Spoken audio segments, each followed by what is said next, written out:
Assalomu alaykum qadrli traderlar. Demak, bugun tillani bugun bozor yopiq. Shu sababli baribir video olishga qaror qildik. Hop, Smart Money konsepsiyasi bo'yicha bozorni demak tahlil qilib ko'ramiz. Demak, bu 4 soatli time frame. Demak, 4 soatli time frame'da bizda hozircha bozor asta-sekin yana tepaga harakatlanishda davom etmoqda. Hozirgi holat bo'yicha nima deyishimiz mumkin? Bozor o'sha mana bu order blok zonaga kelyapti. O'sha bu yerdan qanaqadir reaksiya bo'lishi mumkin. Amratni orqaga kuzatamiz, lekin bozor по-прежнему boshqadagi bozorda davom etmoqda. Agar 15 minutlik time frame ga o'tadigan bo'lsak, 15 minutlik time frame'da bizda mana bu holat bo'lyapti. Ko'rishimiz mumkin.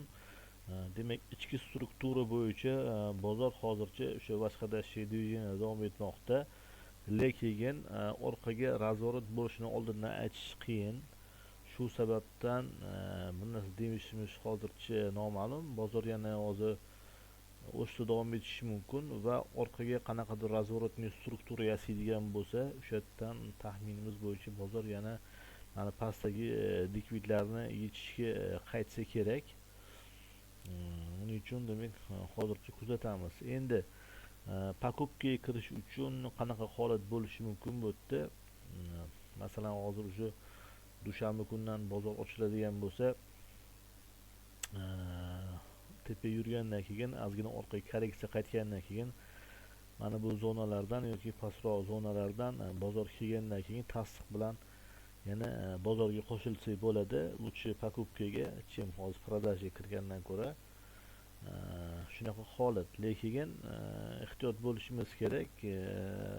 Любой момент yana bozor pastga riski qulashi mumkin. Uning uchun biz o'sha katta time frame'larda order blok zonalarga borgandan keyin tasdiq kutib, keyin pastga demak harakatni kuzatishimiz mumkin.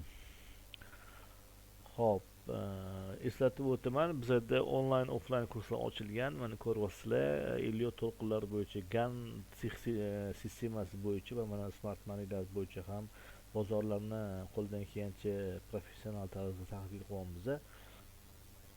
Agar shu sohaga qiziqsa, o'qimoqchi bo'lsa, quyidagi raqamlarga telefon qilishingiz mumkin. Qo'ldan kelgancha demak bilim berishga harakat qilamiz. Like bosib qo'yamiz, kanalga obuna bo'ling. Keyingi efirlarda ko'rishguncha xayr, salomat bo'linglar.